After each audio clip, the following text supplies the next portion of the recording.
Halo semua, nama saya Pati Ajeng Nesti dari kelas 12 IPA. Hari ini saya akan melakukan percobaan membedakan larutan koloid dan larutan suspensi. Mengenai landasan teori, saya akan menjelaskan sedikit mengenai larutan koloid dan juga larutan suspensi. Larutan adalah salah satu campuran homogen yang memiliki zat pelarut dan juga zat terlarut. Nah, larutan sendiri bersifat transparan dan dapat ditembus oleh cahaya. Dan larutan juga tidak dapat dipisahkan jika sudah dicampur. Larutan juga memiliki partikel-partikel yang kecil mengenai koloid. Nah, koloid adalah campuran yang bersifat di antara larutan dan juga suspensi komponen penyusun koloid dan dapat dilihat menggunakan mikroskop karena partikel-partikel koloid lebih besar dibandingkan dengan larutan. Namun tidak dapat disaring karena lebih kecil daripada partikel. Nah, partikel yang terdapat di suspensi koloid bisa menjadi buram ataupun transparan dan hal ini menyebabkan cahaya dapat terhamburkan. Koloid juga dibedakan menjadi homogen dan heterogen. Lalu tidak ada endapan yang ditemukan di koloid karena partikel-partikel tidak sebesar suspensi. Suspensi adalah campuran heterogen yang komponennya menyusun masih dapat dilihat tanpa menggunakan mikroskop dan partikel-partikel yang terdapat di suspensi dan dapat juga disaring melalui saringan. Oleh karena itu, terdapat partikel-partikel tersebut terjadilah endapan yang disebabkan oleh gravitasi. Lalu, suspensi tidak dapat memancarkan cahaya karena kurangnya alat untuk bahan praktikum. Nah, untuk bahan-bahan yang dibutuhkan dalam praktikum adalah susu bubuk, gula, kopi hitam tanpa gula, tisu sebagai penyaring, dan 300 ml air. Lalu, siapkan 1 gelas dan tuang air 1 gelas lagi. Untuk gelas pertama, kita tuangkan gula 1 sendok makan.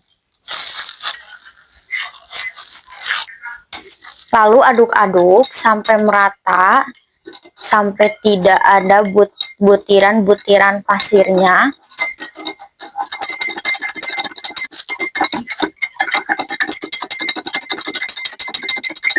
Gelas yang kedua, taburkan kopi bubuk tanpa gula 1 sendok makan.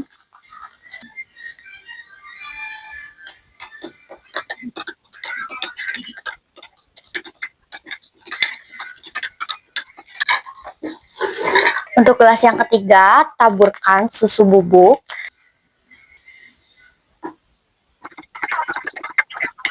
Langsung aduk-aduk sampai merata, lalu diamkan selama beberapa menit. Nah, untuk melihat efek Tyndall, saya akan mematikan semua cahaya lampu dan saya akan melihat dengan senter. Ini adalah susu bubuk yang diberikan oleh senter. Kemudian inilah kopi bubuk yang dicampurkan oleh air. Dan inilah air gula yang diberikan oleh senter. Percobaan kedua, saya ingin menyaring semua yang ada di gelas ini menggunakan tisu.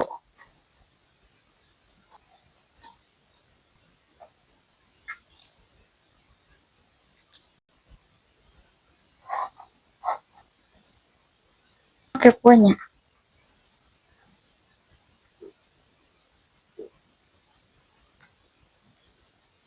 Jadi, kesimpulan yang saya ambil dari praktikum tadi, untuk larutan ada di larutan gula, karena tidak ditemukan endapan atau partikel-partikel saat disaring, dan cahayanya tembus pandang atau transparan, dan tidak dapat dipisahkan lagi, terdiri atas zat pelarut dan zat terlarut, dan partikel-partikelnya sangat kecil. Contoh lainnya adalah air dan sirup. Nah, untuk koloid, susu bubuk tidak ditemukan endapan atau partikel saat disaring dan cahayanya pun tidak tembus pandang atau buram, dan partikel-partikelnya lebih besar dibandingkan dengan larutan. Contoh lainnya yaitu mayonnaise.